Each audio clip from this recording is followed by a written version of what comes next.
So if it's real or fake.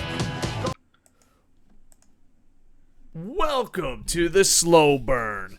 That was a slow burn entrance. Like, I was like, is it gonna loop? Is it gonna loop? It isn't.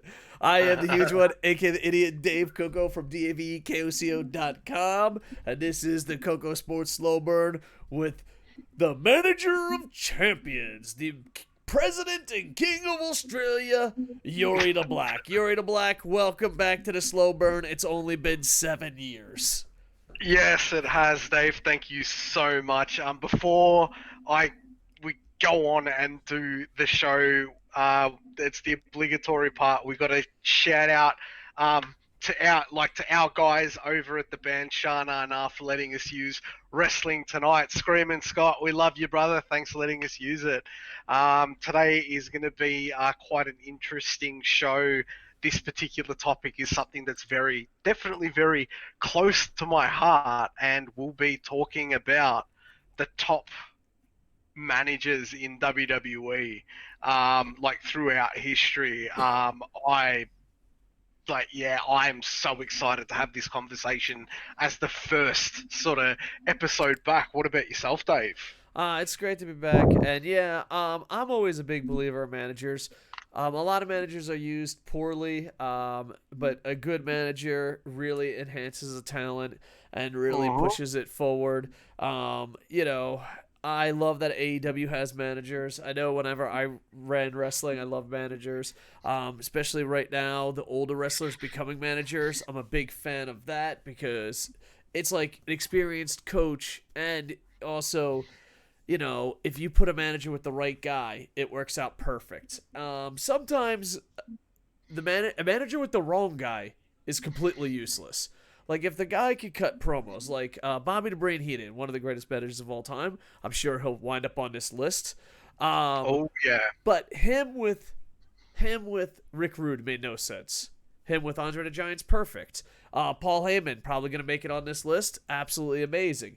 Him with CM Punk makes no sense. Him with Brock Lesnar or The Rock's cousin. I honestly couldn't think of Roman Reigns' name. Roman Reigns. That wasn't even an insult. I legit couldn't think of his name for 10 seconds. I get you. But yeah, so so it really does matter who you team up with. It does matter the story, and yeah, I'm a big fan of managers. And for the longest time, we're gonna read WWE's top 25 list, even though there's 26 because they don't know how to program a website. Yeah. Number 25 is actually number 26, and number 1 doesn't exist. Like, they're not like, number 1, what's your opinion? Like, what? Yeah, off. Is number 1, what's your opinion, the best manager in the world, or did you mess up writing this? So overall, I'm really excited. I'm also excited because you're a manager, so you'll probably have some input on this. Oh, I've never, no idea. I've never been a manager, but I've been a booker and a promoter, and I've always been pro manager, especially if the wrestler can't talk. If the wrestler can't talk, it's like, this is perfect. This is what it's made for. To me, overall, managers have been a big part, and for the longest time, especially here on the YouTube channel side of things, KocoSports, we've been saying managers should make a comeback for years. And I do believe, thanks to Paul Heyman, thanks to AEW, thanks to New Japan. But New Japan's always kind of had managers, but they just do it more as, that dude's in the corner. You know what I mean? They're more serious. They're more like fight teams than managers in most New Japan situations. Now, I did want to give one guy that's not on the list a shout out, and that is J.J. Dillon. J.J. Dillon is one of the best, but he never really worked for WWE that long, so he's not on this WWE list. And yeah, George Martel. He was ACW's, when I was promoting it, main manager. We had a love-hate relationship, but overall, it had a lot of fun. Because he would always want to be a manager with everybody. And I'm like, George, if he can talk, why is he here? If you're a manager and the wrestler grabs the mic out of your hand and that's all your job is, maybe you shouldn't be with that wrestler. Maybe you should be with a different wrestler you talk for. But overall, I'm excited. Do you have any opinions before we go down this list, or any insight that you want as a manager? In terms of being a manager, like the thing I've found, like ever since that I've come back into wrestling, I started my journey as a manager back in 2017. Like as a part of our previous episodes, we all know how much I love my tag teams, but I haven't spoken enough about how much I love my managers. The thing I find being a manager, it is a lost art form. It's not necessarily easy. It's one of those things that it's like you either got it or you don't have it or you're completely useless. And it's like you mentioned a little bit earlier about the whole pairings, like certain pairings with a manager and a particular wrestler can be worth its weight in gold, and then instances it's like it can add that extra factor to an existing wrestler who can talk, but if you're paired with somebody like, but then there's other instances where they pair a manager with a wrestler, it's not booked correctly, it's just an overall bad experience, and you're kind of scratching your head going, why are they paired together and stuff. Like I've had a lot of fun being a manager, but a lot of it is more so having to try and pick, like from the practical aspect, a lot of it is having to try and pick up on particular cues, being in the right place at the right time. It's still the element of having the input in the match going, all right, hey, we do this, this, and this. And, oh, look, hey, Yuri, you're a part of this match as the manager at when we go ahead and do X move or we go ahead and do X sort of combination, we need you to jump up, interfere on the apron, and blah. And then like I can definitely say that sometimes if you're too slow, if you mistime something, trust me, the wrestlers in the ring aren't going to be happy. So it's like you need to be on your ball to be a manager. It's definitely a thinking man's position from the actual performer standpoint, but promotions these days don't know how to book managers really well, and it breaks my heart. Yeah. And the thing is too, like if you do it wrong, it's a waste of time for everybody.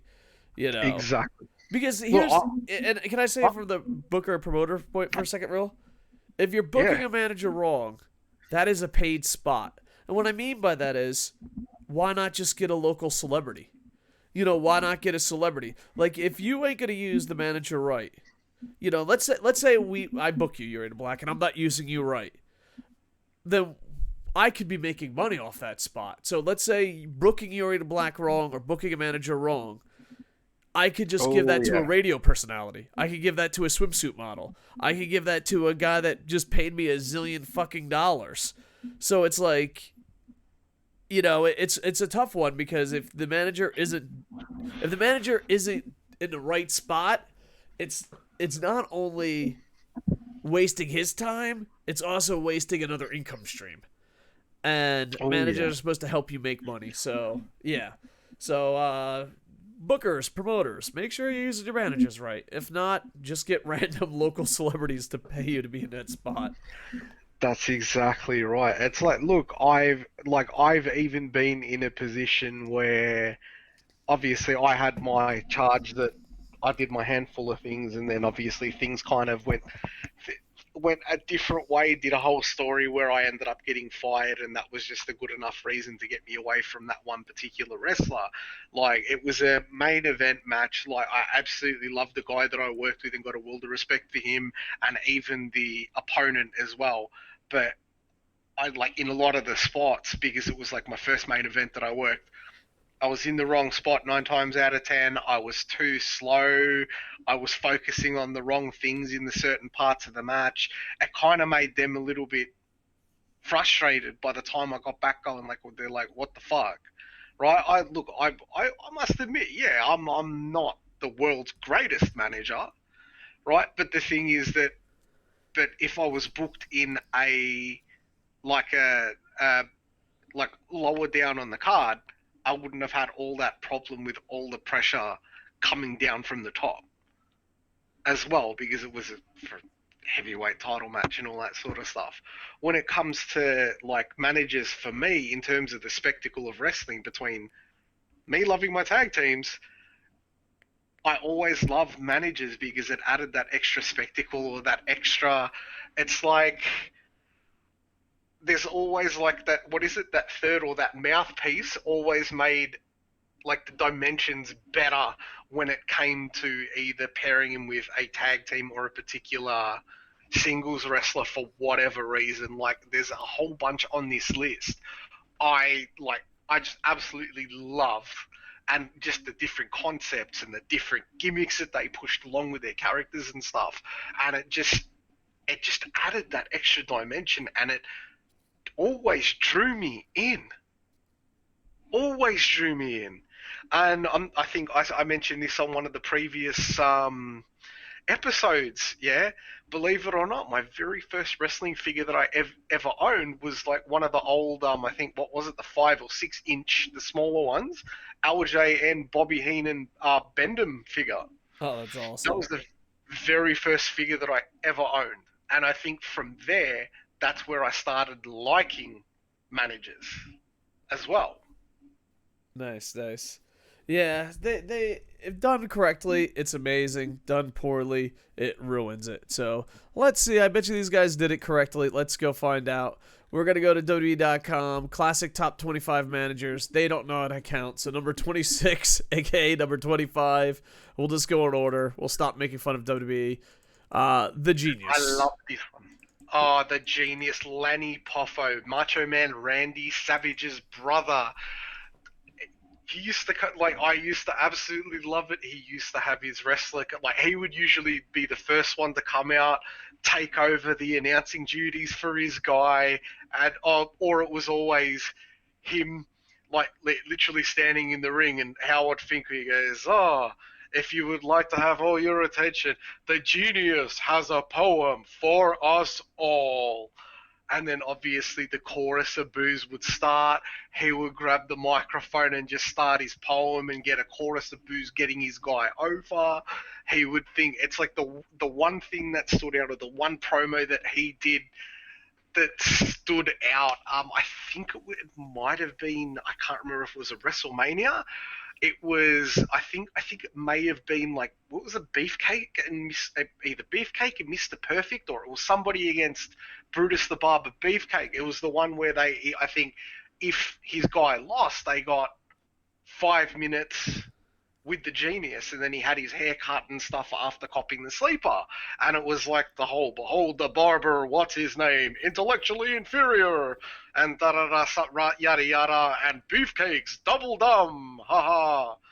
Like, it was just the air, the the projection, like what he projected to get his guy over and to get that. I love it. Absolutely love it. And like I like fantastic. I can't how good the character was. Like what did you think of like Lanny Poffo as the Genius, and like what he did for the people that he was with? And I thought that he was perfectly paired with Mr. Perfect as well, despite Mr. Perfect being able to do everything perfectly. I enjoyed it a little bit. It was definitely during during its timepiece. It worked really good. I always joke that he fucking ruined poetry for so many kids for so long. Oh yeah. But yeah, overall, I thought it was great for the time period. I think he's a great guy. I've got to meet him a bunch down in Florida. We almost worked together once, but yeah, it just didn't work He's out. a sweetheart, man. Like Yeah. he's a nice guy. He is a nice guy.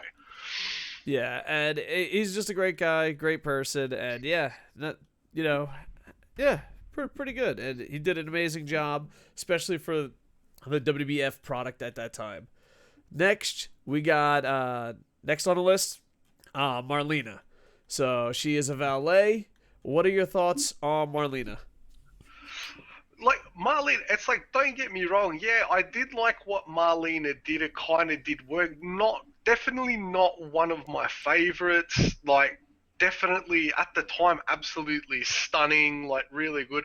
I like the one thing I do remember her. I believe that wasn't she like one of the initial sort of like unofficial valets for when Triple H was Hunter Hearst Helmsley when he first come into the WWE, coming out with these elegant gowns while he was doing his blue blood gimmick.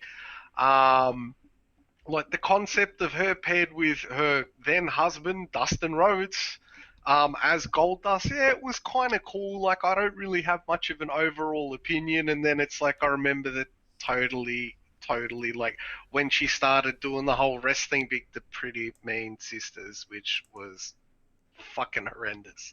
That's just like yeah, and it was like I definitely think that there were so many better female valets. But the one thing that stood out for me with her was the whole feud between Goldust and Brian Pillman. The fact that they had, I think, what was it? Her and Brian Pillman had a child or something, if I'm not mistaken. Yeah. I don't know. I definitely think the Genius is better than her. Oh yeah. Yeah. I don't know. I have no idea why she's on this list. like, Like I don't want to. have I don't much of want to an be. opinion. You know what I mean? I don't want to be mean. I'm trying not to be mean spirited, but I'm like, I just Yeah. scroll down. I'm like, really, Genius, than this. But yeah, I mean, I guess because she was like in the era of right before all the women were crazy hot and valets. You know what I'm saying? So it was like, yeah, Exactly. I don't know. I have nothing good or bad to say except what? Same. Yeah, like what? Why? Why? Like, there's no way she should be ranked above the Genius. Never in a million years. And I'm probably Genius sure if should we be put our up the brain list. to it, she probably shouldn't even be on the list. But yeah, yeah, because yeah, I got nothing good to say. Why is she here? Like, next. Yeah, definitely. Michael Hayes. Michael P.S. Hayes, the Freebird, the original, one of the original fabulous Freebirds.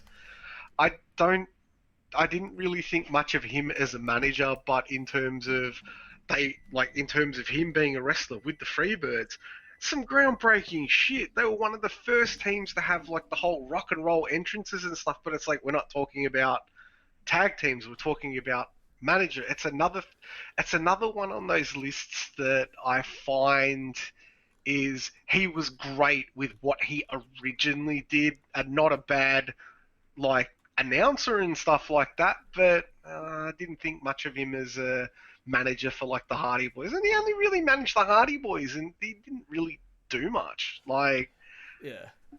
All right. Let's be honest. As a Freebird, groundbreaking, one of the greatest fucking oh pro yeah, wrestlers of all time, one of the greatest teams of all time, changed wrestling forever. oh yeah, hands After down. that, everything else was a midlife crisis. Like, everything Yeah, after that was a midlife crisis.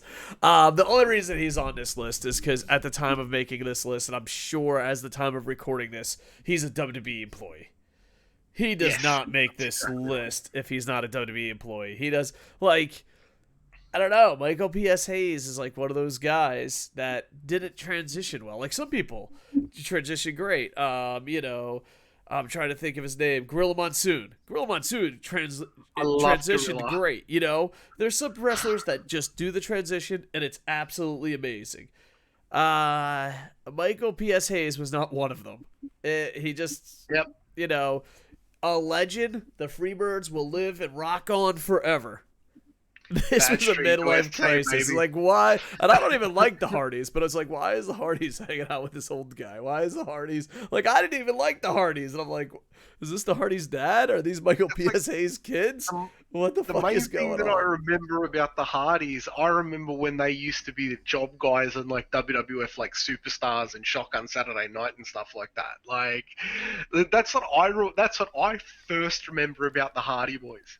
Like, Like, and you know, we're old people in a young man's thing right now. I'm older, you're a little bit older, but you know, we do Twitch, we do YouTube. We're kind of older for that, but the difference is, it's like, hey, we're old, we do it. You know what I mean? That's like kind of we're Ric old men Flair's in a young magic. man's game. Yeah. We're old men. So like, that's how Ric Flair does it. He's like, hey, I'm old in a young man's game. Michael Yeah. P.S. Hayes on the Twitch universe or the YouTube universe is an IRL guy that lies about his age. He's like, yeah, guys, I'm fucking 20. It's like, let it go, man. Let it go. You're one of the greatest pro wrestlers of all time. Let it go. Oh And my it's just, I god. think the unfortunate thing is as well, it's like with half of the newer guys these days, you'd go, oh yeah, Michael PSA's for like whatever reason, if you're having the conversation about tag teams or whatever else, people go, who? They'll go, who? Yeah, But it's well, like, with guys like you and me, it's like, fuck yeah, the Fabulous Freebirds, fuck yeah, Michael PSA's. yeah. Freaking, Next. and like what we said, next one, yeah. All right, next I, we got Estrada. I don't know why this guy didn't stay in the WWE longer. oh, A dude. 10 out of 10. Absolutely awesome. Him and Umaga were fucking the greatest. My son's favorite wrestler of all time is Umaga. Umaga was super nice to him. Estrada was super nice to my son. And it's like, there's not many, my son really doesn't like pro wrestling that much. So there's not many. Oh, cool. My dad works in wrestling. I got to meet cool people. But he did love Umaga. And Estrada, Umaga, and also I know he doesn't have a good reputation. Yoshi. Who is his name? Not Yoshihashi. Damn it. Who's the one I went to WWE? Yoshi Tetsu? Is that it? Yeah, Yoshi Tetsu. Those guys were like the greatest people in the world to my kid. And my kid, who doesn't even like pro wrestling, liked Umaga. But yeah, Estrada was just amazing. 10 out of fucking 10. And the thing is, it just shows you if he went to AEW now with managers, or if he was stuck right in between where managers weren't needed. You know what I mean? It was like if he was in during Bobby the Brain Heated's day, he would be one of the best ever. If he was in AEW now where they respect managers, he'd be one of the best ever. He was crazy good, but his career was cut short mostly because managers were disrespected by the WWE back in his time period. Do you have anything to add? Dude, it's just, I don't know. I remember, like, it was always like the heat, the charisma. Escúchame, my name is Armando Alejandro Estrada. And then, boom, the chorus of boos. And then he used to sing, the Samoan Bulldozer, blah, blah, blah. And he was, in terms of getting Umaga over as that Samoan Bulldozer, 10 out of 10, like you said, fucking fantastic. Could take a bump. It was great. And then all of a sudden, WWE, as they did for the longest time, I'm not outright bagging out WWE, but I find that they tend to kind of ruin a good thing or cut good things short. And he happened to be one of those unfortunate situations that sort of happened that way. Yeah. Next, all right. I don't know. This is where I'm going to show my bias, but I have to come clean about my bias. I found WWE to always be fucking annoying. I always liked WCW and NWA better. It was like, all right, got it. Your fucking job is to be annoying. And the next couple managers are WWE legends or WWF legends, which, as an NWA guy, you're like, I get it. You're fucking annoying. Congratulations. I get you. I'm not a big fan of this one who's next supposed to be number 21. Yeah, Oliver Humperdinck. And now listen, some managers absolutely love him. Old school WWF guys absolutely love him. But you got to remember, I grew up an NWA WWF guy. I'm Yeah. an old school WWF guy. I don't like him.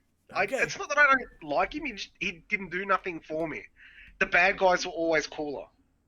Yeah, and he dressed up like an idiot, and he was annoying. Yep. Oh, way to go. You did it. Now, if you're a Humperdinck fan, please tell us the good qualities in the comments, because... But it's like, I'm not outright going to turn around and, like, bag him out. Like, he's obviously out there for a reason. He got over. But, like, I don't really have an opinion of him because he never really appealed to me. And, like, I think they just went generations. Like, this was, like, 70s, 80s annoying, and then he went 80s, 90s annoying with Harvey Wippleman. It's like, oh, yeah. We get it. Like, I don't know. That's why a lot of people are like, oh, WWF was my childhood, WWE was that. You fucking idiots. Sit down. Let Grandpa Coco tell you something. There was a time where WWF characters were so over the top that literally their only job was to be annoying. You know, that's what YouTube's for. Look, and I'm old. Like when it comes to me being a manager, I am a overly annoying loud. Like when I play my character, I'm an overly annoying loudmouth bag of dicks, and I get my reaction. I get my guys over. Um, it's just I'm a bit old school that way, right? I'm not gonna say that I'm not new school. I'm like technically haven't adapted. Like I have adapted with the times, but haven't adapted with the times at the same time. You understand what I'm trying to say, Dave? But it's like I've always found like, but the thing is that with the way that a manager works, it is a very old school thing and a very old school mentality. I find. It can be. I mean, I think the big thing is at the end of the day, you have to be able to talk. Like, you can be annoying, Yes. but you have to be able to talk. These motherfuckers are just annoying. They're not talking. They're not cutting promos. They're not building it. What you're basically taking 1/10 of Bobby Heenan's talent and saying, well, just be annoying, and when the faces beat you up, they'll cheer. That's only 1/10 of how great, Bobby Heenan was. Yeah. Like, they are, when I see Whippleman and Humperdinck, I'm like, all right, you got 1/10 of what Heenan has. Where's the rest? And they're like, oh, but I'm annoying. Can't you wait for the good guys to beat me up? I'm like, wow, I wish you brought more to the table than that, man. I wish you brought more to the table than Speaking that. of Harvey Whippleman, he's well, because WWE don't know how to count. He's actually number 20 on this particular list here. Like I think the thing that I liked about him, yeah, like you said, he was annoying as fuck, but he did get his guys over. He wasn't the best manager, but he knew how to do his job and did it well. And if I'm not mistaken, as well as that, outside of this, I think he was a referee, he was a backstage guy, and I think he was pretty much a company guy for a very long time. Well, I'm not going to turn around and rag him out. Like he was good at what he did, but there was still so much better. Yeah, and that's the thing. Like, a lot of people, because I've worked for every major wrestling company not named Ring of Honor, and a lot of people ask me, how do I get to become this certain thing? And if that certain thing isn't a wrestler, you're not just going to do that. You're like, oh, how do I become a manager? Well, you're going to do that and a lot more. Oh, how do I become a writer? You're going to do that and a lot more. How do I become a cameraman? Yeah. Like, you're going to work hard in pro wrestling. It's weird because, like, in Being the a ring, manager's frustrating, Dave. It is frustrating as shit, and you've hit the nail on the head there. You have to do more than just be a mouthpiece. You have to be more than be a hype man. You have to be more than being that annoying prick on the outside of a ring. Like it's so much more. And the problem is that a lot of the managers and stuff like that, on at least on an independent level, it is friggin' hard to get bookings because Yeah. people don't know how to book them. I'll continue what you're saying, brother. Yeah, well, the main point is there's younger people ask me all the time, oh man, you got to work for all these companies. How did you do it? How do you get to just be this? And it's like, well, you're never just that. You know what I mean? You're never just that. So like right now, like you said, you're never just that. Like right now, my character, I'm not a manager right now.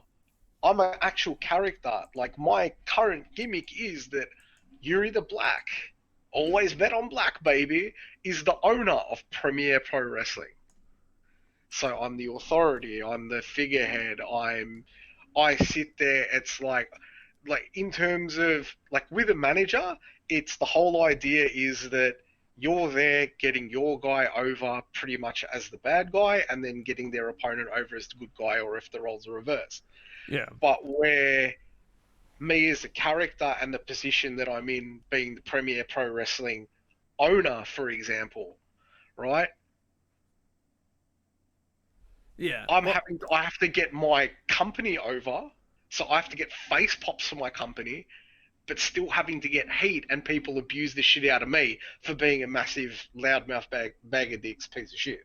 Yeah. Well, the big thing is, like, you're talking about different roles, which is true, Yeah, but you also yeah. have to do different jobs. Like, you're not going to go, like, if Yuri the Black gets picked up by WWE, you're not going to do your segment and then do nothing else. That's what I'm saying. You're definitely going to be doing stuff in the back. You're definitely going to, you know, like, a lot of times people think, like, oh, I'm a manager. I'm in WWE. Okay, I go out there with, you know, in a Big Show. I know he's not in WWE anymore, but just go with it.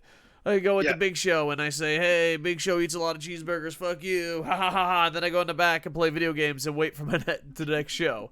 That's not happening. That's not happening in a million years. Yeah, the wrestlers have the hardest job in the ring. Everyone else has the hardest job outside the ring. And sometimes if the wrestlers wear two hats, oh shit, you got Triple H working 24/7. Next on the list, you have the $1 Million Man. He should be further up the list. He should be further up the list. He should be amazing. And I know he's in a lot of trouble. His family's in a lot of trouble. I don't want to get into legal stuff just because that winds up yelling and sounding like experts. And, oh, God, those people are annoying. There's a lot of them. But his family is in trouble. That's the basics of it. But outside of that, I know he did go to WCW and stuff. The $1 Million Man should still be being a manager today. He should be playing that Ted Turner character. And, yeah, just the $1 Million Man as the, you know, Ted DiBiase as the $1 Million Man is money and still works.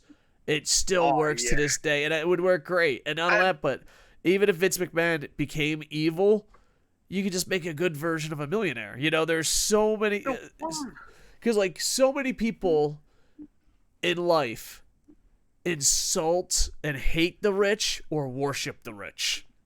Well, you can play off those emotions. You know what I mean? So if you're a good guy, you can just play off the fact that, oh, I'm one of those cool rich guys. Oh, we worship you.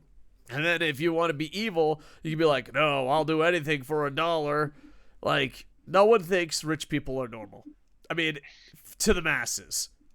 You know? Well, I must say, one of the best things to happen, I think, what was it, 93, 94, or 94, 95, when $1 Million Man was still with the World Wrestling Federation, WWF, was the $1 Million Corporation, because obviously it had the appearance of a faction, but he operated it like a traditional stable.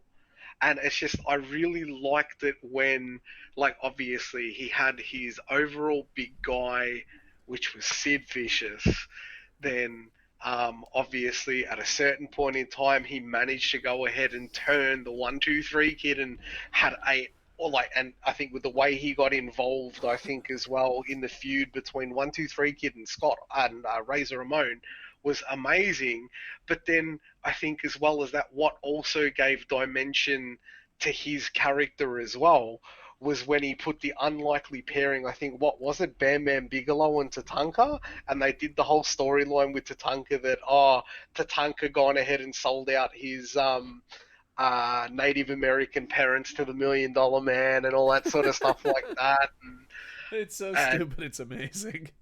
Yeah, like, and it was just, but the way he did it, I've got the brains, I've got the money, rah, rah, rah. And even having IRS in there, like his old tag team partner. And I loved Money Inc. They were one of my favorite tag teams back in the day, right?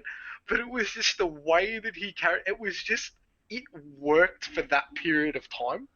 Yeah. And like some of the outlandish shit that happened as a part of like the stories and stuff. Like, and Ted DiBiase, it was kind of like whenever he spoke, he always got the heat. Yeah. And he was great at cutting promos. The thing is, I hope, you know, it would be great to see him lose a little bit of weight, says the guy who's really fat behind the microphone, and just come back. Yeah. Like, clear up whatever trouble you're in, whatever damage you're in. Clear that up, come back. It would be amazing. But yeah, he should definitely be on the list. And one of my favorite $1 Million Man stories, and I think I've told it on the podcast, I've definitely told it on the YouTube channel, is when Ted DiBiase became the champ and bought the belt from Andre the Giant. Yeah, I remember as a kid, I don't know why, like I knew wrestling was, you know, what it was. That was amazing. But I remember as a little kid, it's like, you could buy championships? Can I buy the Stanley Cup? Like, I thought I could buy the Stanley Cup. I was like, I'm like, holy shit, I'm going to start paying attention to school. I'm going to work hard. I want to buy the Stanley Cup. All right, next, you got Teddy Long. one of the hardest working guys in all of pro wrestling. Manager wise, great. I don't know if he's as good as Ted DiBiase, but damn, he's good. And on that, but I wish they used him as a manager way more than a general manager.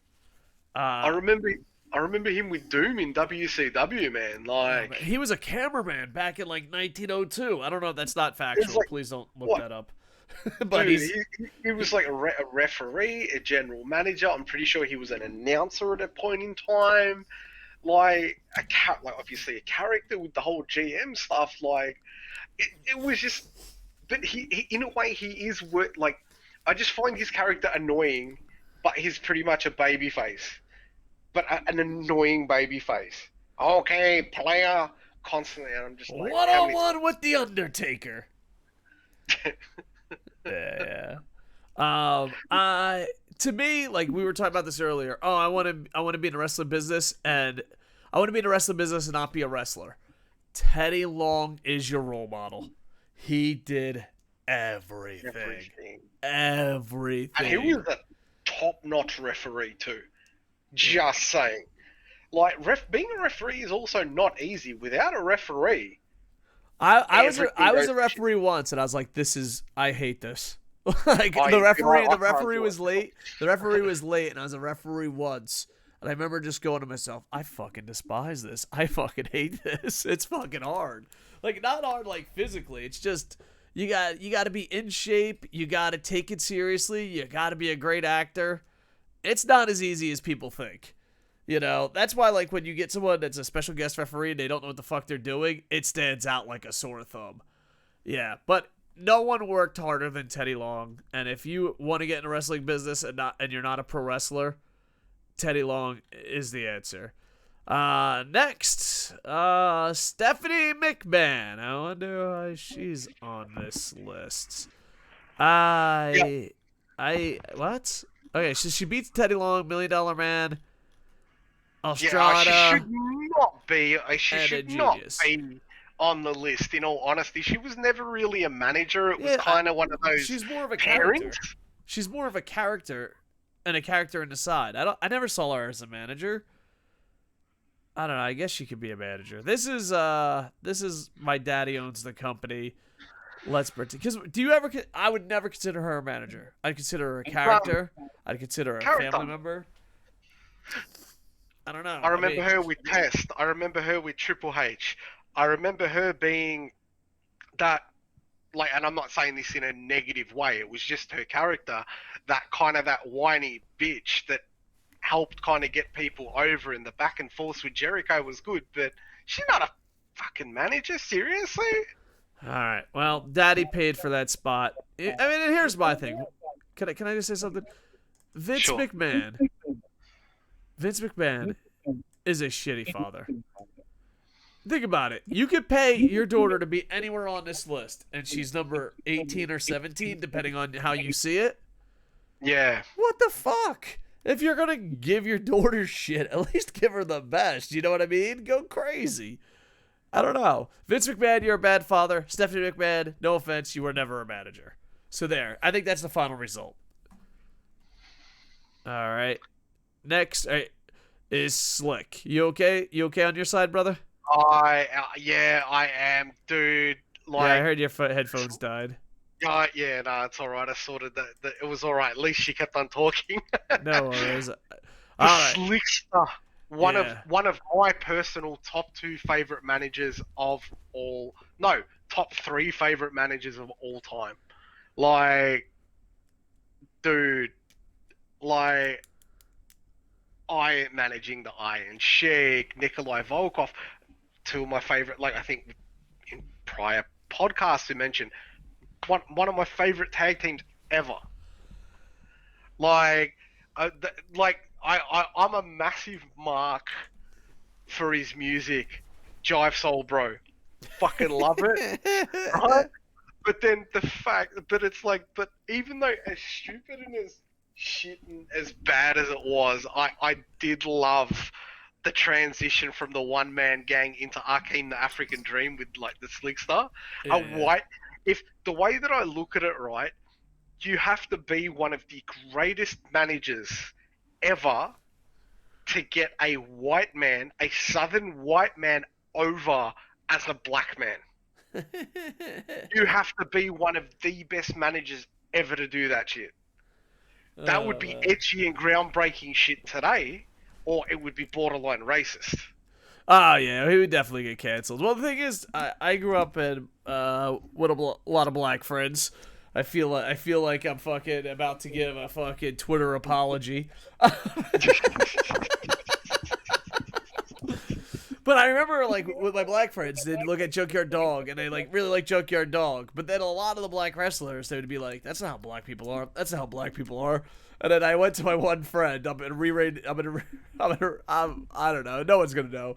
But I had I had a guy named Phil. And I remember he would always be like, that's not how black people are. That's not how black people are. And then Slick came on, and he goes, I don't know if that's how black people are or not, but that's how I want to be. I'm like, yeah. But it was like, dude, he kind of pushed the envelope because obviously you don't do what you're told. You're pretty much shown the door. But it was like, what you call it, the painted stereotypical African-American pimp who's a player who, like, and if you go back and watch the what was it, the official, like, the video for his entrance theme, right? The stereotypical black man about the fried chicken and the watermelon, and you get where I'm coming from. And it was just 100, like, and he's like literally walking down Harlem in the hood and all that sort of stuff, and like talking about being a jive soul bro and a player and all that sort of stuff. That shit was fucking amazing. Well, like the part that cracked me up the most about it is, you know, in the future, we become sensitive. The human beings could become sensitive. So we couldn't do this today. But the funny thing is, the people that made it absolutely horrible and did stereotypes to the max are like the leaders of the PC culture. Like, I have no idea how, like, WWE doesn't get canceled. Like, I have no idea how, like, not only did it not get canceled, but the people that hate this shit are the ones going, yeah, that's a company that's open-minded and understands. I just don't get it. I don't know. It seems like the bad guys have become the good guys. Like, they did a heel turn and a face turn, but no one remembers history. That's it. Poor Slick would definitely be canceled today, wouldn't he? Yuri, did we lose you, brother? Oh, no, I think we might have lost Yuri. Or did we not? Alright, we lost Yuri. Alright, hopefully we can get him back. Let's go see if we can get him back. Do. Oh, maybe we can? Oh, he's still here. I have no idea why we can't hear him. Alright. Alright. I think his headphones died. Alright, let's finish off this list. no, I'm. Oh, you're here? Okay. Do. You okay, brother? You're breaking up. Sorry, can you hear me now? I can hear you now perfectly. Did Awesome. Twitter fucking get you so canceled? No, it didn't. Because at the moment I'm having to use my headphones plugged into an actual physical charger because stupid me didn't charge my headphones. That just proves how crap your lovely King of Australia co-host is right now. Good job. Good job. Good job. Vicky Guerrero, number 15. All right. Can I go first on this one? Because sure. Everything that is wrong with annoying managers is her. If it, like, Vicky Guerrero makes Stephanie McMahon look good. I have no idea why people like it. Excuse me. She is a fucking just annoying. We get it. It's like, yeah. I don't know. I think she's, you know, if we're gonna say Stephanie McMahon shouldn't be on the list, if we're gonna say Whippleman and Humperdinck are fucking all they got is annoying, they are fucking all stars compared to Vicky Guerrero. The fact that they have a spot for her in AEW is ridiculous. And, like, she seems like the greatest person in the world. Just pay her money not to be on television. She has a degree in something. I don't know, fucking medicine. I apologize for my lack of Vicky Guerrero knowledge. Her husband was one of the greatest wrestlers of all time. Sure, were you annoying? Sure. But why? Why? Like, you couldn't do something else? And not only that, but like, they gave her a job, they gave her hope, they gave her identity, and then they just bullied her. So it was kind of like just all around fucking dick. Yeah. I don't know. I feel bad. And that's not the way you should feel. You shouldn't be like, oh, you're so fucking annoying, I don't want to watch you. But, your husband was great, and it sucks what happened, so, that's shit, dude. That's a shit legacy. Oh, yeah. That's a shit legacy. And, like, why the fuck AEW hired her? Who knows? I heard she was doing great in the civilian world, so, I don't know. I feel like an asshole, but you suck. And not in a way of, oh, fucking, I can't wait to tune in. No, not that way at all. Not that way at all. Your thoughts? Maybe you could save this, because I feel like a real fucking asshole. I'm going to feel like a little bit of an asshole, but as well as that, if I had to choose between her and Stephanie McMahon, it would be her. No, really? It would be her. No, but hear me out, right? Promo-wise, Stephanie is the better promo. Sure, okay. I find Vicky annoying. That's true. But Stephanie McMahon has got more of a whiny voice that I just want to, like, if I was to sit there and watch a wrestling show, I would literally switch it over to another channel just not to look at Stephanie McMahon. See, I feel Vicky Guerrero has a lead on that. All right, so today's poll question. Who do you find more annoying? Now, don't put in, who's dad and husband. Just straight up character. Straight up, the characters on television. Who do you find more annoying? More annoying? Look, like, dude, I mean, to change the channel. Vicky. But I'm one of those people that, because me being a manager, if you can quite literally get a crowd to hate you off the bat, I find that she does that a little bit better than Stephanie McMahon, but Stephanie McMahon is the better promo. I guess. I mean, I don't know. I just, maybe I'm an asshole. I literally mute the TV or change the channel. Like, every time she comes on AEW, and I love AEW. I'm an AEW supporter. As soon as she shows up, I turn it off. I was like, yeah, well, I don't give a fuck. The concept of her with Nyla Rose, like, I like that concept. Trust me, I do like it. But anything outside of that, take it or leave it, honestly. I'm not a big fan of her. But she does seem like a sweetheart, so... Oh, she's probably the sweetest human being in the world. So don't, I mean, you can be the sweetest human being in the world and suck at something, Oh, yeah. Next, you got Paul Ellering. I know nothing about this guy except he did his job perfect. Like, as a kid, dude. He might have had the easiest job in the world, but we were fucking pumped up beyond belief. I don't know. I hope he was done beyond his stage.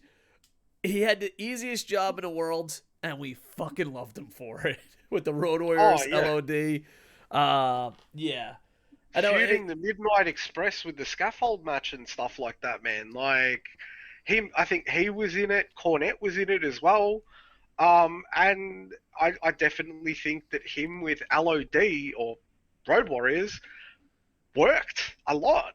I don't think it worked when they did LOD 2000, but it was a lot. And no offense, nothing with LOD 2000 really worked. No. It just seemed like he made something great cheesy. WWF. Yeah. But he was good. He was good. The way that I look at it, he was good for his time.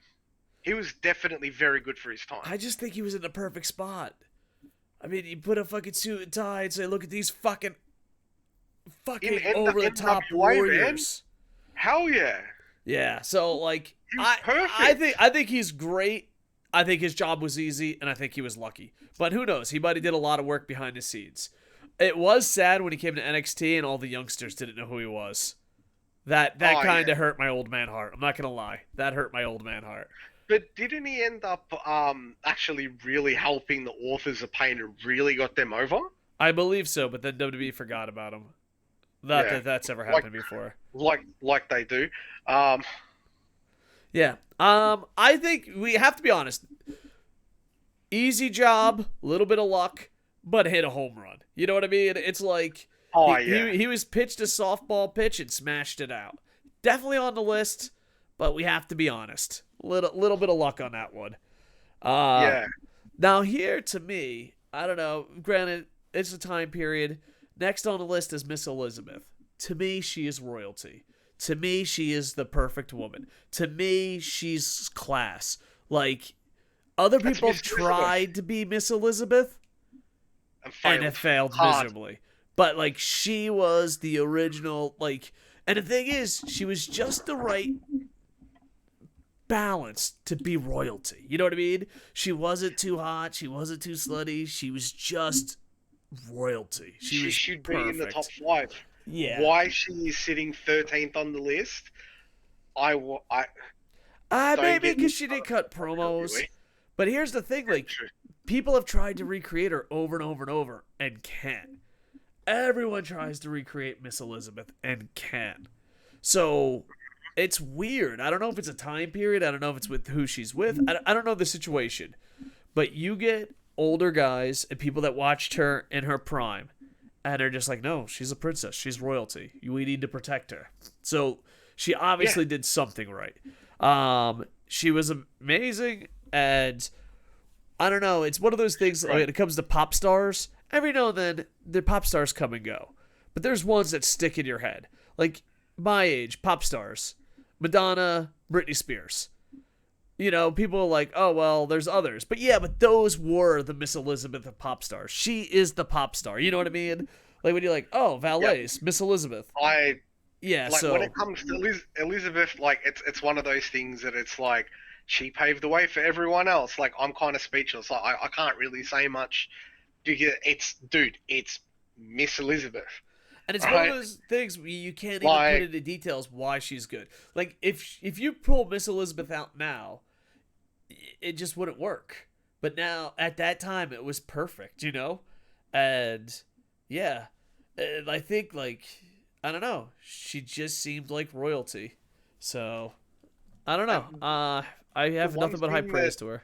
Oh, definitely. Like, the one thing that I will always remember, do you remember, I think, what was it, one of the SummerSlams, the match made in heaven and the match made in hell, and then they did the whole where they got married in the middle of the ring, and then they did the, like, that posting scene where they're opening up all the presents. She opens it up, and, like, because I think it really kicked off the feud with Jake the Snake, opened it up, and then the snake comes slithering out of the present and all that sort of stuff. And I thought that was actually and it was good, like, in her reaction to that, and she played up to it, and then later on she went to WCW, and then there was all that stuff when they split up, and yeah, it's pretty awesome. So, yeah.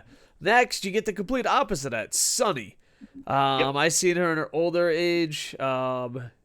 Sweetest person in the world. She was just like, I'm fucking hot, and I am not Miss Elizabeth. You know what I mean? Like, if Miss Elizabeth is an angel, Sunny would be the hot-ass devil woman. You know what I mean? Like, if there was a TV show where you had two women, and one of them was your good conscience, and one of them was like, rock and roll, fucking kill everyone. All right? The angel would be Miss Elizabeth, and the devil would be Sunny. I think everything we said as far as royalty and princess-like, you could say for badass and that with Sunny. You know what I mean? So it was like polar opposites and groundbreaking. She was basically the Miss Elizabeth, but the opposite of that era. Yeah. So it worked out really well for her. So big fan. Like, it's weird because, like, if anyone tries to be innocent and sweet, we say, oh, Miss Elizabeth. And if anyone's trying to be a little, you know, wonka wonka, we like think Sunny. You know what I mean? It's I mean, it's the perfect sitcom. Good girl, bad girl. What's your style? You know, do you like the princess? Do you like the fucking rocker? Next, we have on the list, Mr. Fuji. Oh, I love Mr. he, Fuji. He cut promos. He got the story done. He got the salt. He overall was a great guy. I think I don't know who's ahead of him, but he definitely deserves to be on this list. he So needs to be in the top 5. He needs to be in the top 5. Like, he is, like, seriously, he is the main. He was one of my favorite managers. He managed my favorite tag team, Demolition, one of my favorite tag teams, right? He is the reason that Yuri the Black carries a cane.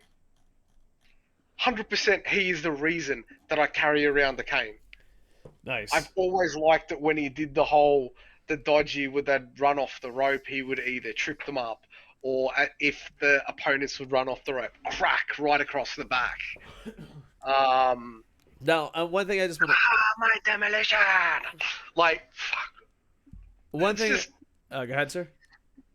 like, it's just like, but even though that he kind of had that slight, I wouldn't necessarily say broken English promo, but that heavily accented promo and stuff, but it worked, being the foreign heel manager, especially the fact that he wore basically the odd job hat and the tuxedo, like, it just worked. And then later on, when he managed Yokozuna, like, really pushed the whole Japanese thing, and it worked. Like, so good. Yeah. And you know, me as a guy that's talked about pro wrestling for a while, I've said some mean stuff about WWE. You know, Oh, I don't know if you've noticed this, but one thing I do respect about WWE was Mr. Fuji was, I don't know if down on his luck, but he just had a regular job at a movie theater, and WWE gave him a job. So I thought that was kind of cool. You know, like, you know, when you fucking attack a company, you're not human if you don't mention the good parts too. You know. But as well as that, like, what else can be said about Mr. Fuji? Because Mr. Fuji actually, back in the original world, I think it was originally run by Jim Barnett out here, the original World Championship Wrestling. He was, I think it was like him and Tojo. They were like a tag team back in the golden days of Australian wrestling. Like, and apparently he was like really good. Like, one of my trainers' brothers, I'm pretty sure would have wrestled him at some point in time in Australia and all around Australia during that particular time where Barnett promoted all around Australia. Like, So I had no idea. That's awesome. yeah, yeah. Like, I'm gonna have to, like, I've got 100, like, somewhere amongst all my stuff, I've actually got a book 100 years of Australian professional wrestling, right? And there's heap, a whole heap of, like, American guys in that book. Did you, like, I'm not gonna go into it because I can just keep on talking about this all day. What's your take on, have you got anything to add to Mr. Fuji at this stage? No. I'm just, you know, I think he should be ranked higher. That's all. Oh, how are you? Next, we're only gonna go off his manager because this could be a 5-hour fucking debate about his podcasting and after retiring, and maybe that'll be on its show on its own. Yeah, no, I'm not gonna crap on about the podcast, his podcast. Yeah. Let's just focus on his managing work only. His life after wrestling is, in the wrestling world, a little disputed. You know, it's like, hey, is he good? Is he bad? Is he evil? Is he fucking a furry tennis racket? Yeah. But just on his managing skills, they have him in the top 10. He's definitely top 5 material. His promos were top notch. He, you know, I only put a couple managers above him, and he had the Bobby Heenan factor. I wonder who's going to be number one if we keep saying a Bobby Heenan factor. But he had the Bobby Heenan factor where, like, he had all the aspects of being a manager down. And to me, he was one of the greatest managers of all time. The timing, the promos, the charisma, man. Look, it's no secret that I'm a Cult of Cornette member. I do like Jim Cornette. I liked him as a performer. I do agree with a lot of what he says, but a lot of people don't necessarily agree with what I say, but I don't care, really. But that's just, God forbid, Yuri the Black has an opinion. Got it. So yeah, but managing wise, he was absolutely amazing, and he risked a lot of his life. He did some dangerous spots. He cut some Oh, amazing yeah. promos. He was always a hothead, always entertaining. Definitely top five manager, if not top three. I say top three. Yeah. I say I, top I three can manager agree of with all that. times. Next, I feel kind of bad because Can I add one more thing about Jim Cornette? Like, my sure, favorite promo that I remember seeing, it was a Smoky Mountain promo. All right, and it was the one that I think he often talks about as well, Dave. Was about where he goes ahead and approaches the gangsters, going, "Well, I see money in you guys. I see this. I see that." He goes, "When you guys cheat, you guys don't know how to cheat, and I can help you with that. When you do this, you don't know when to do it, but I can think." And then New Jack just turns around. He goes, "Well, we don't want no cracker, rah rah rah rah rah. There's gonna be black owned and black operated." All that, and it was just a really, really good promo. How he tried to go, "Hey, let me manage you," and then they're like, "Nah, Jim, not happening, son, not happening." Like, it was just a really, really good promo. Like, got it. Next, we're getting closer, and I'm older. Yuri Black's not as old as me, so a lot of these people on the list, I have to admit, Arnold Scotland is before my time.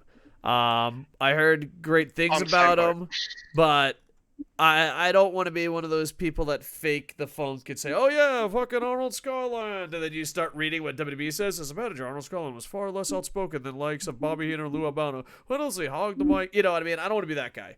I literally have never seen him live in my life. But if WWE sees him as ranked high, maybe we have to go back to whatever the WWE network is these days. So yeah, That's true. So I think, what was it? The notable, probably wrestler that he did was oh, like friggin' Howdy Doody. What's his name? And he threw in Bob Backlund, threw in the towel for Bob Backlund, and that was like one of the big things with Arnold Skoland. yeah, and that was before my time. So That, yeah, well before my time. The only reason I know that is because, like, my favorite WWF DVD that I own is the world's greatest wrestling managers, and they have a little bit on him and mention about him. oh, nice.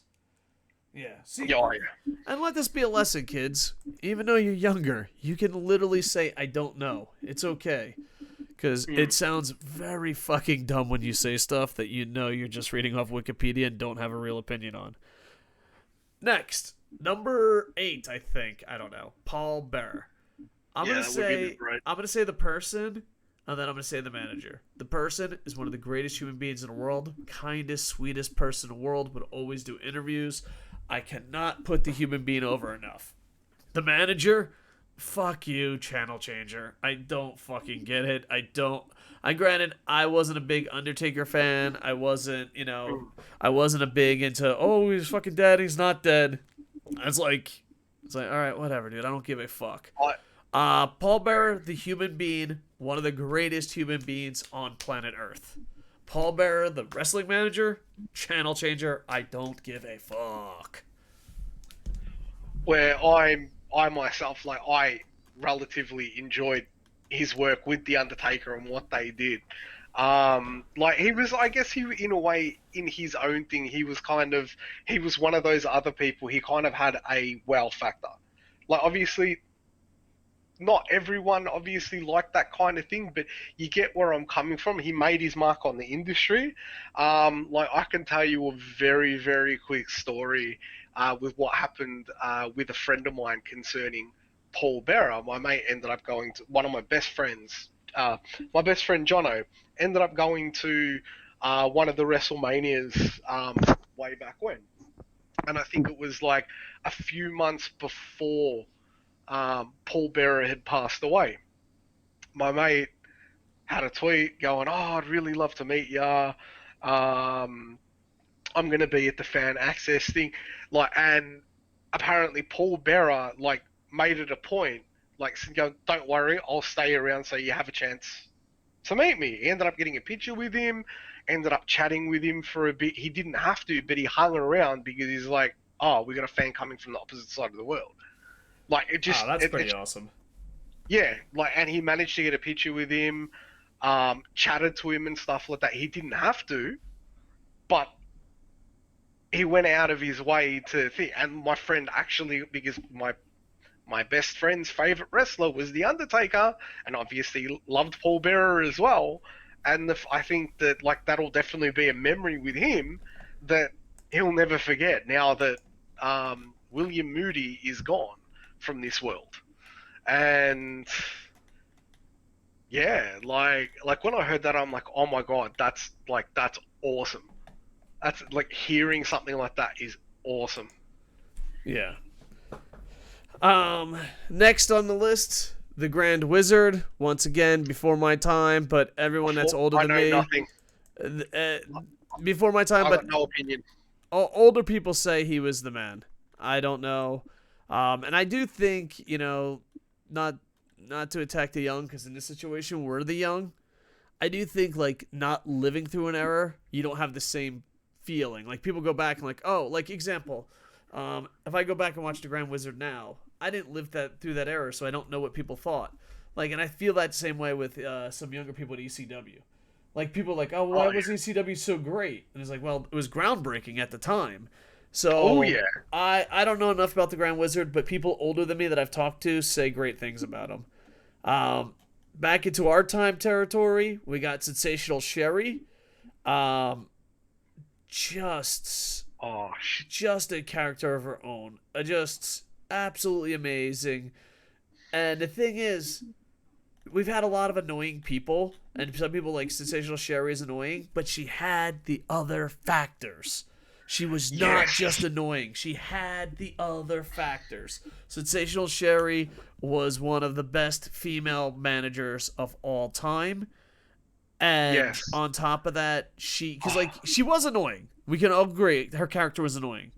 But that wasn't only the piece of the puzzle to her amazing managing skills. But how attractive was she, though? She was another one that had beauty. Like, she was gorgeous. Yeah, it's weird because, like, in television, if an announcer says, oh, they're not attractive, you just buy into it. But, like, you meet these people in real life, and they're stunningly gorgeous. Yeah, so I always found it to be weird, like, when you meet a lot of these, just not even female wrestlers, when you meet a lot of these wrestlers, a lot of times it's the announcers telling you that they're good looking or ugly, and then when you meet them in person, you're like, damn. You know what I mean? So, yeah. She was a very attractive woman, and she was awesome at what she did. She definitely deserves to be in this spot or higher. I don't know who's coming up higher, but can we say maybe? I don't want to throw out there. Maybe I'm missing someone. Miss Elizabeth was great. Sunny was great, but can we say Sensational Sherry might be the best female manager of all time? I think Miss Elizabeth may be best valet. At that point, I 100% agree. Like, female manager, not valet, female manager, because she took hits, she took bumps, she was able to go ahead and speak and do her little psycho gimmick and stuff when she was with the Macho Man as Queen Sherry or Sister Sherry, all that sort of stuff like that. But, like, she absolutely, like, seriously, the one angle that I absolutely loved, there was that whole feud between Harlem Heat and Dirty Dick Slater and Bunkhouse Buck, who was managed by Colonel Robert Parker, and Harlem Heat was managed by Sister Sherry. And then they had the whole Colonel Robert Parker and Sister Sherry sort of marriage angle there and all that sort of stuff. And with the way that it kind of worked out, that, like, I think the preferential treatment got to Harlem Heat over Dirty Dick and Bunkhouse Buck. And I just, it was something about that. I know that not a lot of people would remember that, but it's something that I fucking loved. And I thought it was absolutely great, like, with what her and Colonel Robert Parker did. And if I'm not mistaken, Colonel Robert Parker's not even on this list. Yeah, he was there's a fucking lot of managers. amazing manager. As we're going down the list and getting less and less numbers, you're like, wait, why aren't they on the list? Why aren't they on the list? But yeah. Yeah. Next, Captain Lou Albano. I got saw the end of his career. He was beyond the top, fantastic. He kind of had, what's what I'm looking for? He kind of had that like star power where you just kept your eyes on him, and he was over the top. Could be a face or a heel. In our childhood, we saw him become Mario, and Yeah. I he remember was. watching Mario for the first time and double taking and going, hang on a tick, is that Captain Lou? That looks like Lou Albano. And then after watching like the first episode of it and then having the rolling credit, I'm like, what the hell? That is Captain Lou. Yeah. He's Super Mario. What the hell's going on there? And yeah, like. Yeah, he definitely deserving. Needs to be on the list. Next, you got Freddie Blassie. I just seen the end of his career, but I don't know. It's just, is he the male version of Miss Elizabeth? People just respected him. It's like, oh, it's classy Freddie Blassie. We gotta respect. Yeah, and also too, with that, and his promos and stuff. Listen here, you pencil neck geek. Yeah, and also the invasion angle. Before Vince decided, hey, yeah, I'm just gonna ruin the only hottest angle in wrestling history. He gave a speech to save WWF, and that was beyond amazing. That promo setup. So Freddie Blassie, I only saw the end of his career, but definitely worthy. Next, you got Jimmy Hart. Mouth of the South. Yeah. The people that he managed, though, I loved. Like, he was the one that was annoying, but deservedly so. Like, but he was annoying where I wouldn't say that I wouldn't have necessarily got irritated, but you get where I'm coming from. But he was just annoying, and you wanted to constantly see with that fucking megaphone. You wanted to see him get clocked. I think the difference between him and the other ones we called annoying is he was actually funny. I think that's the difference. Like you scrolled up, we're like, oh, he's an annoying category. Go to the annoying category. Jimmy Hart, A, he worked hard behind the scenes beyond belief. B, he was annoying, but he was effing hilarious. Where the other guys were just fucking annoying. He's like, you're not funny, you're just annoying.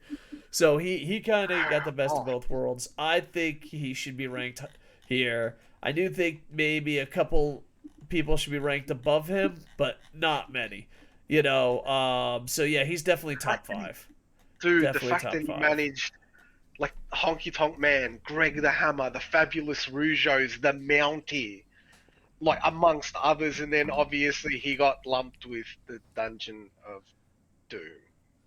Yeah, and it's kind of like, and it nasty, but he was just an overall great manager, and not only that, but if you Nasty Boys, man, shit. Yeah, if you ever meet him, he is so happy and excited all the time, and it's just like I remember meeting him and then walking away and going, I wish I was that excited and happy all the time. Like he's genuinely just a ball of energy, excited and happy. So, he's definitely one of the best. I think the best, and now this is where I think WWE list got it, and the controversy comes because it depends when you grew up. Yes. Next on the list is Paul Heyman. I love Paul Heyman. I think he is dangerously. I think he is the greatest at what the fuck he does. I do think the guy who's ranked above him deserves that in a manager spot, but I think Paul Heyman is a fucking genius. He can cut a promo, he can get people over, he can sell tickets, and he makes it where you're like, oh, this isn't fucking ridiculous. Where like a lot of them are like, oh, this is stupid. He makes it believable. Yeah. I can't put him over enough. So to me, Paul Heyman, 10 out of 10. Probably one of him once. Loved him. Yeah. But the thing is that stupid me, like I must have been like 18, 19 at the time when I met him. This is when they did the WWE Global Warning Tour, I think, when he managed Lesnar the first time around. Yeah. Right? And I think it was just probably not long, couple of years removed from ECW going under and all that sort of stuff like that. And I kind of marked that. I'm like, oh my God, Paul Heyman, you're a genius. I friggin' love you. I marked out like a bitch, like a young fan. Like, I wouldn't do it now.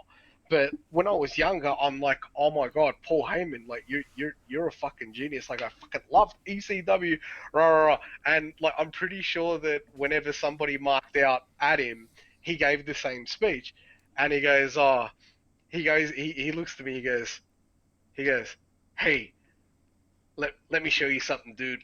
I'm wearing my true colors. He fucking turns around, opens up his jacket, wearing an ECW singlet, and I'm like, oh, That's right awesome. in the feels. Yeah, because that's my true colors. And I'm like, yeah. I don't know. I think you can give someone a compliment without being a mark and all that. Yeah. It just, if I've met him a bunch, and yeah, Paul Heyman is one of those guys that it's one of the few guys I actually look up to the business, and I think he's fucking one of the greatest. So yeah, I mean, we can talk for the next 20 minutes about how great Paul Heyman is. Recap: Paul Heyman is the fucking greatest, and there's still one ranked above him. And the fact, when it comes to managers, that we've already said the Bobby Heenan factor. Judging these facts, when you go to judge a manager, like, and I go to judge, if I watch Yuri the Black. But I watch Yuri the Black, or I watch a new manager, like, should I book him? How does he rate on the Bobby Heenan factor? Then you should be ranked number one. You should be ranked number one. You know what I mean? Like, the fact that we've said his name 476 times, like, oh, you're annoying, but you don't have the rest of the Bobby Heenan factor. Bobby the Brain Heenan is the greatest manager of all time. I don't care what promotion you root for. Yeah, he was a wrestler, and he knows he was one. Like, they didn't call him the Brain for a reason, right? He knew in and out of that ring how to do everything, how to bump, put on a clinic on getting people over, getting heat. You name it, he can fucking do it. Like. Yeah. And I love Bobby Heenan as an announcer, and it was like just the constant one-liners when he's on the WCW thing, and it's like, what should we call it? I think, what was it? They had like one of the IWGP heavyweight champions at one time, and he goes, you know what the IWGP heavyweight title reminds me of? They're like, and then they just kind of go, what, Brain? Oh, it's half a Toyota hubcap. I'm like, yes! Yeah, it would definitely be canceled. But the best part is I've interviewed Bobby the Brain Heenan a bunch on my old radio show, and I remember the first time he came on, like, he's really good at fucking working you. I remember, like, I was like, yeah, we're on 30 different stations. He's like, oh, I was like, hey, let me start over. I remember going, he's like, hey, dude. I was like, yeah, this is Wrestle Night from Florida. He's like, how many stations you're on? I'm like, oh, we're on, 30 plus stations, depending on, when baseball games end. Because, a wrestling radio show, even if you got on 30 plus stations, they're going to bump you for Major League Baseball. So I was explaining that. I was like, listen, we're on 30 different stations, unless, a baseball game. But, the baseball game has to go to extra innings for us to get bumped. And even if we get bumped, they'll come back on. And he's like, how are you on 30 different stations? And I'm like, I don't really know. I just worked really hard because I thought he was insulting me. And then he goes, no. How does the technology work? And I was like, what? I was like, well, we're in a radio booth. You're on a phone. And we have this conversation. He goes, yeah. And then it goes to the board. He's like, what happens to the board? I'm like, what? It just goes to the board. He's like, no. What happens? I'm like, well, then the board sends it to a satellite, and then the satellite sends it to other stations. And he's like, so the satellite gets right there? I'm like, well, I imagine the satellite hits another satellite. And then, like, he had me going on for like 10 minutes describing satellites and how fucking radio works. And he goes, I'm just fucking with you, kid. And I was like, motherfucker, because he's so old and innocent. You know what I mean? You're just like, all right, maybe this motherfucker doesn't know. Dude, that would have been the best, though. Like, being ribbed by the Brain, like. Well, the thing is, too, because he was like so sincere, and like it was like, because normally you like want to get, basically how most radio stations work is you talk to the host before you go on air, because they're like, oh, is there anything off limits? So there's always a like 5-10 minute, conversation. Yeah. And usually it's like, nothing's off limits, or hey, can you not talk about this? Whatever. You know what I mean? So, like, he's like, oh, Bobby the Brain wants to talk to you. I was like, all right, fuck, maybe he doesn't want us to talk about that time on the plane. You know what I mean? Like, there's probably moments. Yeah. I'm like, so, I don't know, you can talk about whatever. He's like, but how are you, like, and his question was, how are you on that many stations? And I thought he was, like, attacking me. I'm like, I honestly don't know. I'm just working really hard over here, sir. But then halfway, like, he got me going for like 10 minutes describing how I think satellites work. I'm like, I'm not really sure how they work. I know they just shoot it up into space and they shoot it back down, and I'm not really sure what's going on, Bobby. And the best part is, he's like, and what happens when it goes to the board? I'm like, I don't know. I'm not really a producer. I imagine it goes to the satellite. What happens with the satellite? I'm like, and like, the thing is, he was so fucking genuine every step of the way. Like, I just kept describing it. Oh, man. Bobby Heenan School of Broadcast Journalism, my friend. Yeah, definitely. All right. So we definitely have to do this again. I think until I retire next year, I think we're going to be doing top 25 lists. Because A, they're timeless. B, we're trying to make a timeless podcast. We won't always be timeless. But considering Yuri the Black works hard, I work hard, next year we'll get it. So we're going to be doing timeless content till then. Overall, it's pretty fun. So on YouTube, like, comment, subscribe. Yuri, tell them where they can find it outside of YouTube KocoSports. Alrighty, kslowbird.podbean.com, Google Podcasts, iTunes, and Spotify. And also plug your plug anything you want to plug. Your Twitch, your wrestling. All right, twitch.tv/Yuri the Black. You can also find me like on both Twitter and Instagram at Yuri the Black. And then if you want my fan page on Facebook, just search for Yuri the Black or Yuri the Black Pro Wrestling Manager. You should be able to find me there, champions. All right, I'm going to do a quick plugs, and then we're going to play some music. And wrap this bad boy up. You can find me at DaveKoco.com, KocoSports, YouTube, or Koco Plays. As far as Twitter, Facebook, Instagram, and the rest, just search KocoSports, and if the algorithms love us, you'll find us. Yuri, we have to do this again. All right. Definitely. With that, I am over.